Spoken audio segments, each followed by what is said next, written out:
اللہ رب الحاکمین کی بے پناہ حمد و ثنا جو اس کائنات کے اکیلے خالق مالک اور رازق ہیں۔ تعداد و سلام امام الانبیاء والمرسلین جناب محمد کریم علیہ تحیۃ و تسلیم، رحمت، مغفرت اور بلندی درجات کی دعا صحابہ کرام، تابعین، حضام، ائمہ، مجتہدین اور تمام مرحومین مسلمین کے لیے، پوری انسانیت کے لیے امن، ایمان اور ہدایت کی دعا کے بعد پچھلے خطبہ جمعہ میں کریم آقا علیہ الصلوۃ والسلام کی صورت، آقا کریم علیہ الصلوۃ والسلام کی جمال پر گفتگو ہوئی، اور یہ آپ جانتے ہیں کہ یہ سلسلہ طویل تھا ہمارا رسول اللہ صلی اللہ علیہ وسلم کی سیرت طیبہ کے حوالہ سے، اور پھر اختتام پر میں نے آپ سے بات کی تھی آئندہ یعنی آج کے جمعہ کے حوالہ سے کہ ہم رسول اللہ صلی اللہ علیہ وسلم کے جو امتی ہیں ان کا تعلق رسول اللہ صلی اللہ علیہ وسلم کے ساتھ کن بنیادوں پر ہونا چاہیے، کیسا ہونا چاہیے؟ کیا صرف اشہد ان لا الہ الا اللہ واشہد ان محمدا عبدہ ورسولہ کہہ کر کے ہم نے اپنی ذمہ داریاں ادا کر دی ہیں، یا ابھی ہماری ذمہ داریاں کچھ اور باقی ہیں جنہیں ادا کرنا ہم پہ لازم ہے؟ کلمہ تو ہے، آئینی طور پر، قانونی طور پر ہم مسلمان تو بن گئے،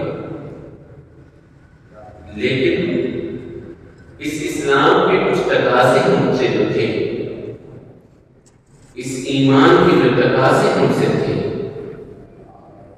رسول اللہ صلی اللہ علیہ وسلم کو نبی اور رسول ماننے کے کچھ تقاضے تھے، کیا ہم نے ان کو ادا کیا؟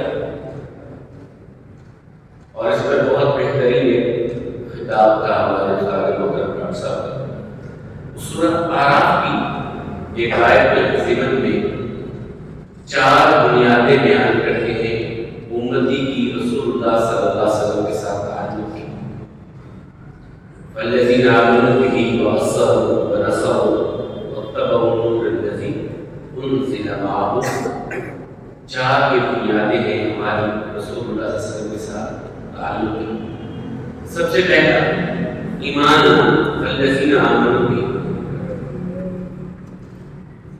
والذین آمنوا بہ، محمد رسول اللہ صلی اللہ علیہ وسلم، محمد ابن عبداللہ کو محمد رسول اللہ ماننا، کہ محمد بن عبداللہ محمد رسول اللہ ہے، اللہ کی طرف سے آئے، اللہ کا پیغام لے کر کے آئے۔ کون اللہ؟ جو میرا آپ کا سب کا خالق ہے، جس نے یہ پوری باڈی ہمیں عطا کی ہے، یہ پورا جسم عطا کیا ہے، اتنی نعمتیں عطا کی ہیں کہ ہماری زندگی ختم ہو جائے اس کی نعمتیں ہم شمار نہیں کر سکتے۔ اس رحیم و کریم رب نے میری آپ کی پوری انسانیت کی ہدایت کے لیے محمد رسول اللہ صلی اللہ علیہ وسلم کو انسانوں کو راہ دکھانے کے لیے مبعوث کیا ہے، تاکہ لوگوں کو اندھیروں سے روشنی کی طرف لایا جائے، جو ان کی زندگیوں میں اندھیرے ہیں ان اندھیروں کو ختم کیا جا سکے۔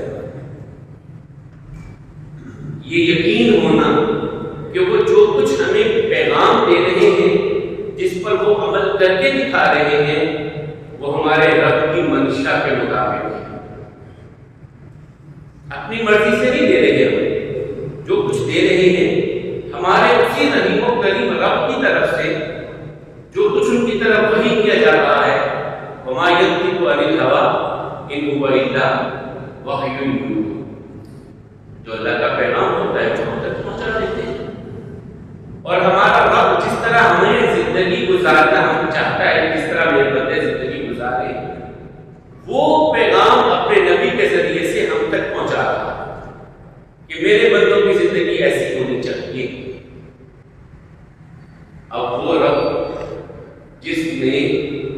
مجھے یہ پورا میرا باڈی جسم عطا کیا ہے، جس رب نے مجھے بہت ساری نعمتیں عطا کی ہیں، شعور عطا کیا ہے، وہ رب چاہتا ہے کہ میں زندگی ایسی گزاروں اور اس کے لیے خوبصورت نمونہ محمد رسول اللہ صلی اللہ علیہ وسلم کی شکل میں ہمارے سامنے دے. کتاب کی شکل میں قرآن پڑھتے جاؤ اور عمل کی شکل میں محمد رسول اللہ صلی اللہ علیہ وسلم، تاکہ کوئی یہ نہ کہہ سکے یار یہ ان آیات پہ ہم عمل تو کرنا چاہتے ہیں لیکن یہ بڑا مشکل ہے. اگر کوئی نمونہ ہمارے سامنے ہوتا، پریکٹیکلی کچھ کر کے دکھا دیتا تو ہمارے لیے آسان ہوتا. اس پر اس حدیث مبارکہ کو اپنے ذہنوں میں دہرائیے جو رسول اللہ صلی اللہ علیہ وسلم کی ازواج مطہرات کے پاس کچھ لوگ آئے، سوال کیا کہ رسول اللہ صلی اللہ علیہ وسلم کے اخلاق کریمانہ جو ہے ان کے بارے میں بتائیے. تو انہوں نے کراس کویسچن کر دیا، دوبارہ سے سوال کیا کیا تم نے قرآن نہیں پڑھا؟ پڑھا ہے. کہا قرآن پڑھتے جاؤ، آقا کی سیرت تمہارے سامنے آ جائے گی. آقا کی سیرت قرآن پڑھتے چلے جاؤ، ایک ایک آیت پڑھتے جاؤ گے، وہ تمہیں نبی کریم صلی اللہ علیہ وسلم کی اٹھنا بیٹھنا چلنا پھرنا سونا جاگنا پورا نقشہ تمہارے سامنے آ جائے گا. تو اس پر ایمان لانا الذین آمنوا بہ کہ محمد رسول اللہ صلی اللہ علیہ وسلم اللہ کی طرف سے ہمیں اللہ کا پیغام پہنچانے کے لیے تشریف لائے اور یہ اپنی مرضی سے کچھ نہیں کہتے، یہ ہم سے صرف ایک تقاضا کرتے ہیں کہ یہ تمہاری زندگیاں تمہارے رب کی دی ہوئی ہیں، ان زندگیوں میں اپنے رب کے احکامات کو نافذ کرو. یہ ہے فالذین آمنوا بہ. آگے وَأَصَّلُوا، اور اس میں ایمان میں دو چیزیں لازم، ایک تو الاقرار باللسان، زبان سے اقرار کر لینا، دوسرا والتصدیق بالقلب، دل سے تصدیق کرنا کہ ہاں واقعی وہ اللہ کے رسول ہے، واقعی وہ پیغام جو لے کر کے آئے وہ اللہ کی طرف سے، دل سے تصدیق کرنا اس چیز سے. والعمل بالجوارح، پھر اپنے پورے اعضاء ڈھال لینا ہے، تابع کر لینا ہے وہ جو نبی کریم صلی اللہ علیہ وسلم کی حدیث مبارکہ ہے. کریم آقا علیہ السلام فرماتے ہیں لا یؤمن احدکم، کوئی بندہ تم میں سے مومن ہو ہی نہیں سکتا حتی یکون ہواہ تبع لما جئت بہ، یہاں تک کہ اپنی خواہشات کو میرے لائے ہوئے کے تابع نہیں کر لیتا. مومن نہیں ہو سکتا جب تک اپنی خواہشات کو کچل نہیں دیتا، اپنی خواہشات کو ختم نہیں کر دیتا.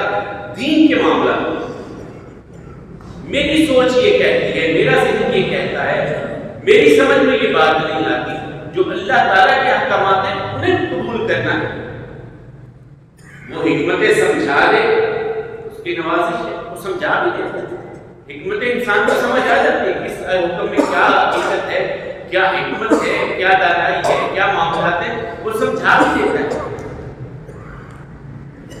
والذین آمنوا بہ وعزروہ، اور دوسری چیز جب مان لیا کہ یہ اللہ کے رسول ہے، اب ان کی عزت ادب احترام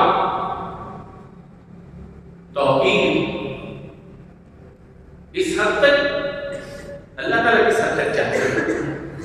وہ جو سورہ حجرات کے خلاف اللہ تعالیٰ نے کہا کہ تمہاری آوازیں بھی میری نبی کی آواز سے بلند نہیں ہونی چاہیے. عمل تو بہت آگے کی بات ہے نا، آوازیں بھی اپنی اگر تم بلند کرو گے میں تمہارے اعمال کو ضائع کروں گا اور تمہیں شعور بھی نہیں ہوگا. تمہیں شعور بھی نہیں ہوگا کہ تمہارے کیے گئے سارے اعمال ضائع چلے جائیں گے.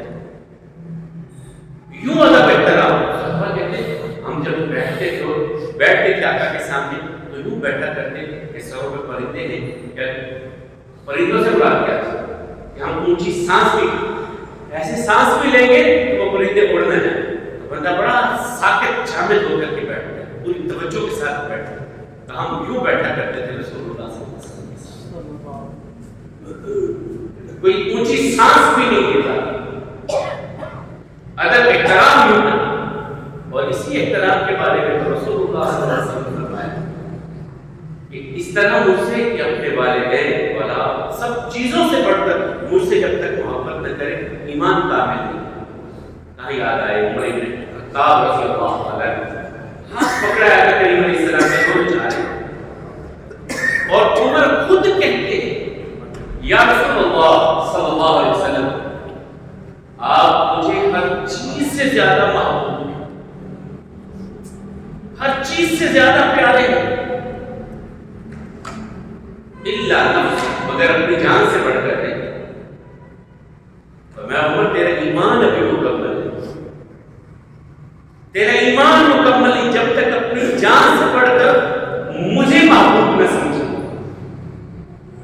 کیا کہا عمر رضی اللہ عنہ یا رسول اللہ صلی اللہ علیہ وسلم مجھے اپنی جان سے بھی بڑھ کر آپ محبوب ہیں. الان یا عمر اب تیرا ایمان مکمل ہے. ایمان ہر چیز سے بڑھ کر کے محبت کرنا، عزت کرنا، توقیر کرنا، تعظیم کرنا محمد رسول اللہ صلی اللہ علیہ وسلم. اور تیسری چیز ونصر ان کی مدد کرنا. کس چیز؟ دنیا کے معاملے جو وہ روشنی لے کر کے آئے ہیں، جو پیغام لے کر کے آئے ہیں، اس پیغام کو انسانیت تک پہنچانا، لوگوں تک پہنچانا کہ ایک ایسا خوبصورت اور بابرکت معاشرہ تشکیل پائے جس معاشرے میں ظلم نہ ہو، تعدی نہ ہو، زیادتی نہ ہو، جس معاشرے میں سکون ہو، اطمینان ہو، عزت ہو، ادب ہو، احترام ہو، امن ہو، ایمان ہو. ایسا معاشرہ تشکیل دینے کے لیے رسول اللہ صلی اللہ علیہ وسلم کی مدد کرنا. اس پیغام کو 1 سے 2، 2 سے 3، 3 سے 4 یہ چراغ روشن کرنا ہے، اندھیروں میں روشنی پھیلانا ہے. ابو بکر رضی اللہ تعالی پہلے دن ایمان قبول کیا تو گھر میں جا کے نہیں بیٹھے، ایک کو دعوت، دوسرے کو دعوت، تیسرے کو دعوت، چوتھے کو دعوت، پانچویں کو دعوت. اب اس روشنی کو، اس نور کو پھیلانے کی کوشش میں لگ گئے. دوسرے مسلمان ہوئے وہ گھروں میں نہیں بیٹھے کہ یہ ذمہ داری تو رسول اللہ صلی اللہ علیہ وسلم کی، ہماری تو ذمہ داری نہیں. انہوں نے اس ذمہ داری کو سمجھا اور اس پیغام کو آگے پہنچایا. تیسرے چوتھے یہ ایک چراغ سے دوسرا چراغ روشن ہونے لگا، ایک دیے سے دوسرا دیا جلنے لگا، یہ روشنی پھیلنے لگی.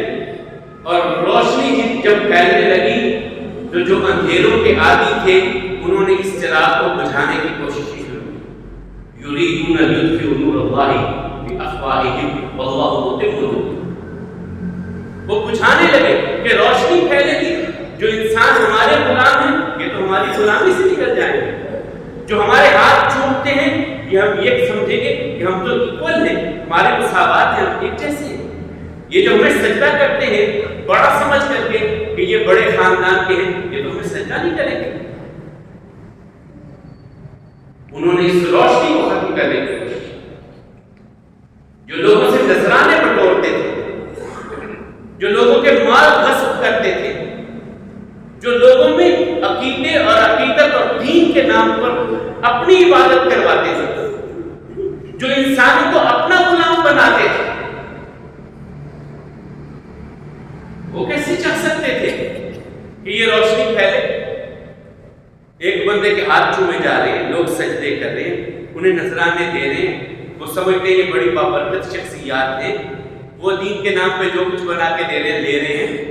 اب وہ تو نہیں چاہتے کہ اصل اللہ کا دین دنیا میں آ جائے اور اس میں وہ پیغام آ جائے کہ ایک صف میں کھڑے ہونا ہے، پاؤں سے پاؤں ملانے، کندھے سے کندھا. یہ نہیں دیکھنا کہ یہ غلام ابن غلام ہے اور یہ فلاں ابن فلاں ہے، یہ فلاں خاندان کا ہے اور یہ فلاں خاندان کا ہے، یہ عالی نسل ہے اور یہ کم ظرف ہے، یہ کم نسب ہے، یہ اکٹھے نہیں کھڑے ہو سکتے. وہ دین کہتا تھا نہیں، غلام بھی ہے، گورا ہے، کالا ہے، ساتھ کھڑے ہو جاؤ، ایک صف میں کھڑے ہو جاؤ، ساتھ مل کے کھڑے ہو جاؤ کہ تم اس رب کے ماننے والے ہو جس نے تمہیں ایک مرد اور ایک عورت سے پیدا کیا ہے. اس کے ہاں معیار یہ نہیں ہے کہ تم کسی بڑے خاندان میں پیدا ہو گئے ہو اور وہ کسی چھوٹے خاندان میں پیدا ہو گیا ہے، تم کسی جاگیردار کے گھر میں پیدا فلوٹ اور لاٹ کے گھر میں پیدا ہو گیا، تم کسی غریب کے گھر میں پیدا ہو گیا تو تم ایک جیسے نہیں، اس کے ہاں ایسا نہیں ہے۔ اور یہ بھی تو اسی نے پیدا کیا۔ خاندانوں کا انتخاب میرا ہے کہ میں کس خاندان میں پیدا ہونا چاہتا تھا، میرے ماں باپ کون سے ہونے چاہیے تھے، میرا رنگ روپ کیسا ہونا چاہیے تھا، یہ میرا انتخاب تو نہیں ہے، یہ تو میرے رب کا انتخاب ہے۔ جس خاندان میں چاہا، جہاں چاہا، جس ماحول میں چاہا، جس شہر میں چاہا، جس وطن میں چاہا، جس لمحے چاہا، جس وقت میں چاہا مجھے دنیا میں بھیج دیا، اور جب وہ چاہے گا مجھے بلا لے گا۔ یہ درمیان کی تھوڑی سی زندگی مجھے دی ہے اس نے، اس میں کچھ کر لو، اپنے آپ کو ایک بہتر انسان ثابت کر لو، ایک اچھا انسان بن کے زندگی گزار لو، اچھا انسان بن کے۔ انسانیت تم میں جھلکنی چاہیے، اور تم میں انسانیت جھلکے گی کب؟ جب تم خود بھی کچھ عمل کرو گے اور دوسروں کے لیے بھی ایسی ہی جستجو کرو گے، کوشش کرو گے، ان کو بھی اس روشنی کی طرف لانے کی کوشش کرو گے۔ یہ نصرت ہے۔ اور میں اکثر ایک بات کہتا ہوں، کل قیامت کے دن اگر ہمارے بھائیوں نے، ہمارے دوستوں نے، ہمارے رشتہ داروں نے اللہ کی عدالت میں یہ بات کہہ دی، یا اللہ یہ میرا بھائی تو نمازی تھا، یہ میرا چچا نمازی تھا، یہ میرا ماموں نمازی تھا، اسے دین کے بارے میں سبق تھی، لیکن اس نے مجھے کبھی کہا ہی نہیں، کبھی مجھے لے کر کے چلا ہی نہیں۔ میری بیٹی اگر اللہ کی عدالت میں، میرا بیٹا اللہ کی عدالت میں یہ کہتا ہے کہ ابا جی خود تو مسجد میں چلے جاتے تھے، لیکن میں گھر میں ہوتا تھا، مجھے کبھی کہا ہی نہیں ابا جی،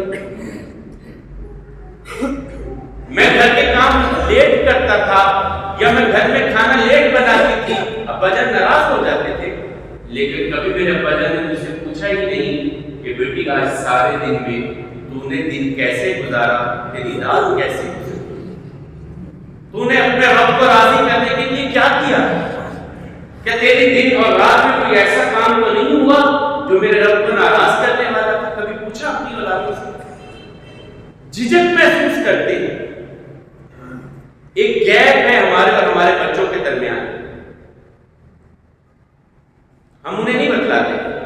اب اتنے ساتھی ہم سب بیٹھے ہیں، مجھ سمیت، کبھی ہم نے اپنے بیٹے کو بتایا ہوگا کہ بیٹا غسل فرض تمہیں ایسے کرنا ہے، اپنے بیٹے سے ہم نے بات کی ایسے، ہم نے اس کو بتایا ہو کہ ان دنوں کے بعد، اتنے دن گزرنے کے بعد تجھے اپنے انڈر شیو، اپنے صفائی ستھرائی کرنی ہے، بتایا ہوگا ہم نے۔ کبھی ہم نے اپنے بچے کو بٹھا کر کے اپنے ساتھ اس سے بات کی ہو کہ یار نبی کریم صلی اللہ علیہ وسلم کھانا تو اس طرح کھاتے تھے، کبھی ہم نے بیٹھے ہو اپنی اولاد کو سکھایا ہو، انہیں سمجھایا ہو، چھوڑے دوسروں کی بات، اپنے گھر سے بات آغاز کرتے ہیں کہ کبھی ہم اکٹھے بیٹھے ہو اور اپنے بچے کو کہا ہو بیٹا آج مجھے بتلاؤ کہ جب کھانے پہ آ کر بیٹھتے تھے تو کیسے بیٹھتے تھے، کیسے شروع کرتے تھے، کس طرح اختتام کرتے تھے۔ اب تک کوئی ناپسندیدہ چیز آتی تھی تو آقا کے چہرے کا رویہ، آقا کی زبان کے الفاظ، چہرے کا رویہ کیسا ہوتا تھا جو ناپسندیدہ چیز سامنے آ جاتی تھی۔ ہمارا کیا ہوتا ہے؟ کبھی ہم نے بتلایا کہ گھر میں انٹر ہونا ہے بیٹے تو اس طرح انٹر ہونا ہے، گھر سے نکلنا ہے تو ایسے نکلنا ہے۔ اپنے بچوں کی تربیت ہم نے کر دی تھی۔ کبھی اپنے بچے کو بتلایا ہو کہ میرے بیٹے تیرا بھی میرا بھی رب، اس کا حق سب سے زیادہ ہم پر ہے، ہر چیز میں غفلت کر لینا، نماز میں غفلت کر لینا۔ کبھی اپنے بچوں کو ہم نے کہا دکان پہ لیٹ چلا جائے تو غصے سے ہم سارے لال پیلے ہو جاتے ہیں، لیٹ کیوں آیا، اتنے بجے، فلاں نے اتنی، فلاں دکان اتنے بجے کھل جاتی ہے، فلاں اتنے بجے کھل جاتی ہے، انہوں نے اس وقت تک اتنی جو سیل بھی کر لی اور تو ابھی گھر میں بیٹھے۔ کہتے ہیں بچوں فلاں کے بچے کو دیکھو وہ کیا کچھ بنا گیا، فلاں کے بچے دیکھو فلاں کے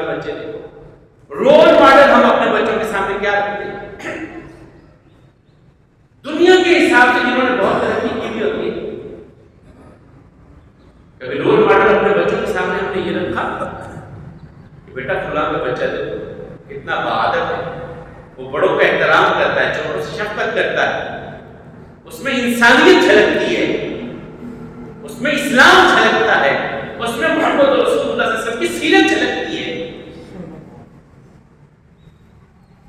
اس کی زندگی میں خوشبو ہے۔ تمہاری زندگی میں خوشبو ہونی چاہیے۔ ہم اپنے بچوں کو کیا سکھاتے ہیں؟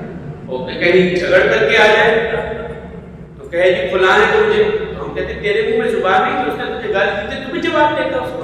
ہم اپنے بچوں کو یہ سکھا رہے ہیں، فلاں نے اگر تجھے تھپڑ لگایا تھا تو تو بھی لگاتا اسے، پتہ چلتا کہ تیرے بازو میں کتنی طاقت ہے۔ اس چیز میں ہم اس کی تربیت کریں۔ کہیں یہی ہم کہہ رہے ہیں اپنے بچے کو کہ بیٹا ہمارے رب کا حکم ہے کہ جب کبھی ایسی نوبت آ جائے اذا خاطبهم الجاہلون قالوا سلاما، کہہ کر کے وہاں سے رخصت ہو جاتے ہیں، ایسی محفل میں نہیں بیٹھتے۔ بیٹا اگر تمہیں غصہ آ گیا تھا تو تم بیٹھ جاتے، بیٹا اگر تمہیں غصہ زیادہ آ گیا تھا تو وضو کر لیتے، بیٹا اگر غصہ زیادہ آ گیا تھا تو اعوذ باللہ من الشیطان الرجیم پڑھ لیتے۔ ہم اپنے بچوں کو یہ سکھاتے ہیں، بیٹا اس نے اپنی زبان گندی کی، اس کے برتن میں جو تھا وہ باہر آ گیا، تمہارے برتن میں تو آقا کی سنتیں ہونی چاہیے، تم زبان سے کہتے بھائی تو گالی دے سکتا ہے، میں نہیں دے سکتا، کیونکہ میرے آقا نے کبھی گالی دی نہیں کسی کو، میں جن کو ماننے والا ہوں انہوں نے کبھی کسی کو گالی نہیں دی، تو دے سکتا ہے میں نہیں دے سکتا۔ کہا کبھی ہم نے اپنے بچوں کو سکھایا؟ بندگان خدا، یہ دین سیکھنے کا نام تھا، عمل کا نام تھا۔ ہم دیکھتے ہیں وہ جی حکمران ایسے آگے کیا کریں، معاشرہ ایسا ہوگا۔ معاشرہ کس سے بنا؟ ہم سے بنا ہے۔ ہم معاشرے کا حصہ ہیں۔ ہم کیا ہیں؟ میں کیا ہوں، آپ کیا ہیں، ہماری زندگیاں کیا ہیں۔ چھوٹے چھوٹے بچوں کو ہم جھوٹ سکھاتے ہیں، دروازے پہ آ جائے جاؤ بیٹا کہہ دو گھر نہیں ہے۔ کیا تربیت کی ہم نے اس بچے کو؟ کیا سکھایا اس کو کہ جس بندے کے لیے نہیں تو جھوٹ بول دو۔ وَأَصَلُوا وَنَصَلُوا، مدد کرنی تھی اپنے اس پیغام کو پہنچانا ہے انسانیت تک، کافروں تک پہنچانا تھا، مسلمانوں تک نہیں پہنچا۔ ہماری مسجد پہ اگر عیسائی کھڑے ہو جائیں اللہ کی عدالت میں، یاد یہ تو مسلمان تھے، کبھی انہوں نے آ کے ہمیں کہا ہی نہیں، بتایا ہی نہیں، کیا جواب ہے؟ عیسائیوں کے اس جواب، اس کے بارے میں ہو سکتا ہے ہمارے پاس کسی اور کے بارے میں؟ اور میں اکثر مثال دیتا ہوں، دوبارہ دوبارہ دیتا ہوں۔ آپ گلی میں سے گزر رہے تھے، گزرتے گزرتے ایک کتا آ جاتا ہے، ہر بندہ ڈر جاتا ہے، سائڈ پر ہو جاتا ہے یار کاٹ نہ لے، اور جو پرہیزگار ہوتے ہیں وہ بچتے ہیں کہ یار کہیں کپڑوں کو مس نہ ہو جائے، بچتے ہیں۔ لیکن اگر وہی کتا آپ گلی میں انٹر ہوئے ہیں اور اسے کسی طرح آگ لگ گئی، آپ ڈر کے وہاں سے چلے جائیں گے یا آگ بجھانے کی کوشش کریں گے؟ ہر زندہ دل انسان اس کی آگ بجھانے کی کوشش کرے گا۔ جس میں انسانیت کی چھوٹی سی لمک بھی ہے نا، اس آگ کو بجھانے کی کوشش کرے گا، پھر اسے ڈر بھی نہیں لگے گا، پھر اسے خوف بھی نہیں آئے گا، وہ کہے گا یار کسی طرح اس کی آگ بجھ جائے۔ میرا بیٹا، میرا بھائی، میری بہن، میرا چچا، میرا خاندان، میرا دوست وہ جہنم کے راستے پہ چل رہا ہو، اس کی آگ بجھانے کی فکر کرنی کہ نہیں کرنی؟ اس کے بارے میں فکر مند ہونا کہ نہیں ہونا؟ کہ یار یہ جو میرا دوست ہے نا، اس کے بغیر تو میرا دن نہیں گزرتا، یار کسی طرح ایسا ہو جائے کہ یہ بھی میرے ساتھ جنت میں ہو، میں بھی اس کے ساتھ جنت میں ہوں۔ یہ میری بہن جس سے گفتگو کے بغیر میرا دن نہیں گزرتا، یہ مجھ سے اتنا پیار کرتی، میں اس سے اتنا پیار کرتا ہوں، یار یہ بھی میرے ساتھ جنت میں ہونی چاہیے۔ بیوی جس کی خاطر ماں باپ سب کچھ قربان ہو جاتا ہے، اس کے بارے میں فکر مند ہونا چاہیے، یہ بھی جنت کے راستے پہ چلنے والی اولاد، بیوی، خاندان، یہ سب ہم جو دیکھتے ہیں نا کہ شاید دعوت کے لیے ہمیں کہیں اور، سب سے پہلے تو میرا گھر بند ہو، اشکی کا آغاز کیجئے جھجک دین کے بارے میں نہیں، دین بدلانے کے بارے میں جھجک نہیں. جو آپ کے پاس تو آقا کریم علیہ السلام نے بلکہ وہ نہیں بنا ہوا ہے. ایک بات کا بھی تمہیں پتہ ہے، آگے پہنچا دو، بتا دو. کوئی عمل کرے نہ کرے، منوانا ذمہ داری نہیں، پہنچانا ذمہ داری. ہم پہنچانے میں بھی پیچھے ہو گئے. ہم کہتے ہیں یار کیا کہے گا، وہ کیا کہے گا، وہ کیا سوچے گا، وہ کیا رد عمل اس کا کیا ہوگا، وہ ناراض نہ ہو جائے، وہ ایسا نہ ہو جائے، وہ ایسا نہ ہو جائے. دنیا کی ناراضگی کی فکر چھوڑیے، رب ناراض نہیں ہونا چاہیے. باقی کسی کو رب ناراض نہیں ہونا چاہیے. وہ راضی ہے تو سارے معاملات. ہاں بات کہنے کا انداز اچھا رکھیے. اسی کو آپ دیکھتے ہیں ہمارے ہاں یہ بھی ایک بڑی خامی ہوتی ہے. کسی کو ہم نماز پڑھتے دیکھ لینا تو وہ ہمارے طریقے کے مطابق نہیں پڑھا. جسے میں سمجھتا ہوں کہ یار اسے ایسے پڑھنی چاہیے، تو ہم ڈنڈا لے کے منوانے کے چکر میں پڑ جاتے ہیں. یہ بھی ایک خرابی ہے. ہم نصرت نہیں کر رہے ہوتے، ہم اگلے کی تصدیق کر رہے ہوتے. تصدیق نہیں کیجیے کسی. جو مسجد میں آئے بڑا قیمتی انسان ہے، اللہ نے جسے اپنے گھر میں بلا لیا ہے، یہ اللہ کا بڑا محبوب انسان ہے. اللہ اس سے محبت کرتے تو اپنے گھر میں آنے کے بلایا نا اسے. اللہ اس سے پیار کرتے، آپ اسے نفرت کر رہے. نفرت نہیں. ہاں آپ سمجھتے ہیں کہ اس کی نماز میں یا اس کی عبادت میں یا اس کے اعمال میں یہ چیزیں نہیں ہونی چاہیے، تو کبھی محبت کے ساتھ اسے بٹھا لیجیے، پیار سے اسے چائے پلائیے، اور چائے پلانے کے بعد پھر کہیے میرے بھائی میں تیرے سامنے یہ کام کرتا ہوں، مجھے بتلا کہ میری نماز میں کون سی کمی کوتاہی رہ گئی. حوصلہ کیجیے، دل گردہ بڑا کیجیے. خود کہیے کہ یار میں تیرے سامنے پڑھ کے دکھاتا ہوں، کوئی کمی کوتاہی ہے تو مجھے بتانا. اسے سمجھ آ جائے گا، اسے پتہ چل جائے گا کہ مجھ میں یہ کمی تھی، یہ اس نے اس طرح درست کی. اور یہ صبر کرنا تو مجھے سب پتہ ہے. یہ بھی ایک بہت بڑی خامی ہم میں آئی. میں جانتا ہوں، مجھے پتہ ہے. ہم بہت اتنے وقت تھے، 40 سال ہو گئے نمازیں پڑھتے. ہمیں اب بتلائیں گے، ہمیں بتلائیں گے. صحابہ کرام کبھی ایسا نہیں کہتے تھے. ابو حمید صاحب رضی اللہ عنہ میں بتلاؤں کیسے آ کے نماز پڑھتے تھے. عثمان میں بتلاؤں تمہیں آقا وضو کیسے کرتے تھے. کسی نے یہ نہیں کہا تم نے اکیلے تو نہیں دیکھا، ہم نے بھی دیکھا کیسے وضو کرتے تھے. کسی نے یہ نہیں کہا. ہاں ہاں بتلاؤ، کوئی کمی کوتاہی ہو تو نکل جائے، کہیں کوئی سستی ہم میں آ گئی ہے تو ختم ہو جائے. ابو حمید سے کسی نے نہیں کہا کہ تم تو 4 دن آگے رہے، ہم تو کب سے نمازیں پڑھ رہے ہیں، کے پیچھے ہمیں بتلاؤ گے. نہیں، عالی ضرب بنیے، بڑا ضرب رکھیے. کوئی بات آپ سے کہنا چاہتا ہے سنیے، توجہ دیجیے، احترام دیجیے. ہمارا بات اسی طرف گئی. بنصر مدد کرنا. مدد کیا؟ اللہ کے حبیب علیہ السلام کو جو اللہ نے کلام اتارا، دین اتارا، اسے دوسروں تک پہنچانا. لیکن پہنچائیے احترام کے ساتھ، عزت کے ساتھ. اگلے انسان کو انسان سمجھتے ہوئے تضحیق مت کیجیے کسی کی. چوتھی چیز، واتقوا النور الذی انزل، جو نور محمد رسول اللہ صلی اللہ علیہ وسلم پر ہم نے اتارا ہے اس نور کی اتباع کرنا. قرآن کریم اللہ کا نور، اللہ کی طرف سے اترنے والا یہ نور، کلام الہی، اس کی اتباع کرنا. صرف ثواب و احسان ثواب اس تک محدود نہ کیجیے. اس کلام الہی کو ثواب و احسان ثواب تک محدود نہ کیجیے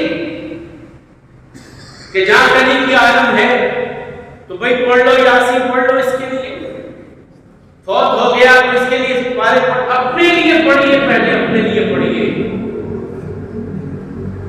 کہ میرا رب مجھ سے کیا تقاضا کر رہا ہے. اپنے لیے پڑھیے. ثواب تو وہ عطا کرے گا، کرے گا. وہ شہنشاہ ہے، وہ مالک ہے، وہ اجر عظیم عطا کرے گا. لیکن اس کتاب کو پڑھیے. یہ کتاب حیات ہے، یہ زندگی دینے والی کتاب ہے. جو آپ کی زندگیوں میں، میری زندگیوں میں ہم مردہ ہو چکے ہیں. زندگی آئے گی اللہ کا قرآن کے ساتھ، اور قرآن جب پڑھیں گے تو تبدیلی آئے گی، معاشرہ بنے گا، اچھا معاشرہ بنے گا، ایک جو صحت مند معاشرہ بنے گا. اور میں یہ کوئی جذباتی بات نہیں ہے، آپ دیکھ لیجئے محمد رسول اللہ صلی اللہ علیہ وسلم نے کس معاشرے کو کس خوبصورت انداز میں اور کتنا خوبصورت اور خوشبودار بنا کر کے گئے دنیا سے. کیسی تبدیلی آئی. قرآن کریم کی یوں ہوا چلی ہے، سنتے گئے زندگیاں بدلتی گئیں، ایسی زندگیاں بدلی کہ جب اللہ تعالیٰ کے کلام کی طرف آئے زندگیوں میں تبدیلی آئی. اتنی خوبصورت زندگیاں ہو گئی. کہاں وہ کسی کی عزت کے در پہ ہونے والے وہ ایک دوسرے کی عزتیں کرتے رہے، ایک دوسرے کی عزتوں کے رکھوالے بن گئے، ایک دوسرے کا احترام کرنے والے بن گئے. جھگڑے ختم ہو گئے. وہ خاندانوں کی ترین لڑائیاں، وہ بوس کی جنگ، بوس اور خزرج کے آپس کے جھگڑے کدھر چلے گئے وہ سارے؟ جو خاندان ایک دوسرے کو دیکھنا گوارا نہیں کرتے تھے وہ ایک سب سے کھڑے ہو کر کے نمازیں پڑھنے لگے. کنتم علی شفا حفرۃ من النار، جہنم کے کنارے پر کھڑے تھے. اللہ نے تمہیں بچا لیا. اللہ کو بین قلوبکم، تمہارے دلوں میں ایک دوسرے کی محبت پیدا کر دی. اللہ نے تمہارے دلوں میں ایک دوسرے کی محبت پیدا کر دی. لیکن کیسے پیدا ہوگی؟ اس نور کا اتباع کرنا پڑے گا جو اللہ نے قرآن کی شکل میں ہمیں عطا کیا. اپنی زندگیوں کو اس کے مطابق ڈھالنا پڑے گا. یہ نہیں ہے کہ اللہ کے احکامات آگے ہے تو اللہ کی بات تو سچی ہے، کیا کریں، اس پر عمل کرنا مشکل ہے، زمانے میں چلنا مشکل ہے. زمانے میں چلنے کے لیے ہم کیا کریں؟ اللہ کے احکامات تو اپنی جگہ پر ہیں. اب اگر ہم ایسا نہیں کریں گے تو کیا کمائیں گے، کیسے کمائیں گے؟ اگر ہم ناپ تول میں تھوڑا سا نہ کریں، اگر ہم داغی سیب پر اسٹیکر لگا کر نہ بیچیں کیسے کریں؟ گزارا نہیں. یہ شیطان ہمیں سکھا رہا ہے، شیطان پٹیاں پڑھا رہا ہے. نہیں یار، دین پر عمل کرنا پڑا، یا تو دین پہ عمل کرو یا دنیا پہ چلو. دنیا پہ چلنا پھر دین مشکل، دین پہ چلو گے تو دنیا نہیں ہو سکتی. یہ شیطان ہمیں بتلا رہا ہے. کیا رسول اللہ صلی اللہ علیہ وسلم دنیا میں زندگی نہیں گزاری؟ کیا صحابہ کرام نے دنیا میں زندگی نہیں گزاری؟ کیا وہ بھوکوں مر گئے؟ کیا انہوں نے کاروبار نہیں کیے؟ انہوں نے تجارتیں نہیں کی؟ ان کی زراعتیں نہیں چلتی تھی؟ وہ ہم سے اچھا پہننے والے تھے، ہم سے اچھا کھانے والے تھے، ہم سے اچھی خوبصورت زندگی گزارنے والے تھے.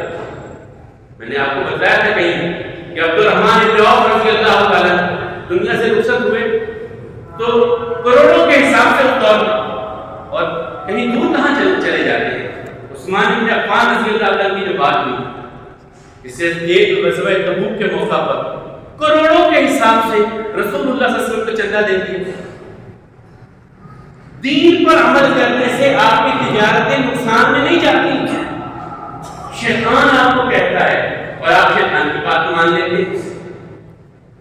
دین پر عمل کریں گے، آپ کے رزق میں اتنی برکتیں اللہ عطا کریں گے کہ آپ کے وہم و گمان میں ملیں گے. اور یہ اللہ کے وعدے سچے ہیں. اللہ تعالیٰ کہتے ہیں کہ اگر تم مجھ سے ڈرتے ہوئے کام کرو تو میں وہاں سے تمہیں رزق دوں گا، تمہارے خام خیال میں بھی نہیں دوں گا جہاں سے رزق میں تم تک پہنچا دوں گا. تم نے سوچا بھی نہیں ہوگا وہاں سے رزق تمہارے پاس پہنچے. محترم حضرات، 4 بنیادیں آج بیان کرنے کی میں نے کوشش کی ہے رسول اللہ صلی اللہ علیہ وسلم کے ساتھ ہمارے تعلق کی. ایک امتی کی رسول اللہ صلی اللہ علیہ وسلم کے ساتھ بنیادیں تعلق کی 4. سب سے پہلے محمد ابن عبداللہ کو محمد رسول اللہ تسلیم کریں کہ وہ اللہ کے رسول ہیں، اللہ کا پیغام لے کر کے آئے. دوسرا، ان کی عزت، ادب، احترام، ان سے محبت، اپنی ہر چیز سے بڑھ کر، اپنی جان سے بڑھ کر کے ان کی عزت، ادب، احترام. تیسرا، وہ جو دین لے کر کے آئے ہیں، وہ جو پیغام لے کر کے آئے ہیں، اسے انسانیت تک ڈلیور کرنا، پہنچانا. چوتھا، وہ جو نور لے کر کے آئے ہیں اس نور کو اپنی زندگیوں میں بھی لانا اور دوسروں کی زندگیوں میں بھی لانے کی کوشش کرنا. اللہ تعالیٰ کہتے ہیں یہ بندہ کامیاب ہے. اسی کامیابی کے حوالے سے کل سے لے کے پرسوں تک 24 گھنٹے کا ہمارے یہاں پر ایک بڑا ہی روحانی اور بڑی برکت والی مجلس اور محفل ہونے والی ہے، کل ظہر سے لے کے اور صبح تک۔ ماحول کا انسان پہ بڑا اثر ہوتا ہے، ماحول کا وقت تھوڑا ہے، ورنہ وہ واقعہ ذہنوں میں تھوڑا سا دہرا لیجئے کہ وہ 99 قتل کرنے والا، پھر 100 ہوا، 100 کے بعد پھر جب بتایا کہ تیری توبہ ہو سکتی ہے لیکن اس جگہ کو چھوڑ دے کیونکہ تیری محفل اچھی نہیں، فلاں محفل پہ چلا جا، فلاں جگہ چلا جا، محفل سوسائٹی اچھی ہو جائے گی تو یہ بھی سوسائٹی بڑی اچھی ہو، یہ محفل بڑی اچھی ہو۔ بہت دور دراز سے لوگ سفر کر کے آپ کے پاس پہنچے بھی، کراچی سے ابھی جماعت آئی ہوئی ہے تو دوسرے ساتھی بھی آئیں گے۔ ایک ماحول میں بندہ وقت گزارتا ہے تو اس کو بہت کچھ سیکھنے کو مل جاتا ہے، سمجھنے کے لیے مل جاتا ہے۔ جہاں دنیا سیکھتے ہیں وہاں دین سیکھنے کے لیے بھی کل ظہر سے لے کے پرسوں ظہر تک کے لیے وقت ہمیں عطا کیجیے، عنایت کیجیے یہ اپنا وقت ہمیں اس بابرکت محفل میں، اس مسجد میں رہنے کے لیے شب بھی گزاریے، دن بھی گزاریے، تاکہ آپ اللہ کے رسول کی بات کو سنیں بھی اور عمل کا ایک جذبہ پیدا ہو سکے، ایک عمل کا جذبہ پیدا ہو سکے۔ اللہ تعالیٰ آپ سب کو صحت اور ایمان والی زندگی عطا فرمائے، کبھی خدایوں سے درگزر فرمائے، معلوم اور پریشان لوگوں کی پریشانی کو دور فرمائے، تندرستوں کی تندرستی کو دور فرمائے، محتاجوں کے احتیاج کو دور فرمائے۔ یہ کچھ اعلانات ہیں۔ 20 تاریخ سوموار کے دن جامع مسجد رحمانیہ ہے علی پور روڈ پہ، وہاں پہ سیرت النبی صلی اللہ علیہ وسلم کے حوالے سے پروگرام ہے جس میں سید سطح شاہ صاحب نقوی سرگودا سے خطاب فرمائیں گے، اور 20 تاریخ سوموار بعد نماز عشاء مسجد رحمانیہ وظافی پورہ محلہ علی پور روڈ پر۔ دوسرا اعلان آپ کے سامنے ہو چکا ہے۔ تیسرا اعلان ہے، آج مغرب کی نماز کے بعد جامع مسجد مبارک جلال پور روڈ وہاں پر ڈاکٹر ابو یحییٰ نورپوری حفظہ اللہ یہ سرگودا سے تشریف لائے ہیں، ان کا بیان مغرب کی نماز کے بعد مسجد مبارک میں ہوگا، تمام ساتھی وہاں پر ضرور پہنچیں۔ اللہ کے متقین ہم سب کو جنت کی راہوں پر راہی بنائیں، ہماری اولادوں کو بھی جنت کی راہوں پر راہی بنائیں، جنت کی راہوں سے ہم سب کی حفاظت فرمائیں، مالک مولا بچاروں کے دکھوں کو دور فرمائیں، حاجت مندوں کی حاجتوں کو پورا فرمائیں، بیماروں کو شفا عطا فرمائیں، اور جو بے اولاد انہیں نیک سال اولاد عطا فرمائیں، جن کی اولاد ہے ماں باپ نے آپ کو ٹھنڈک بنائیں، ان کو بھی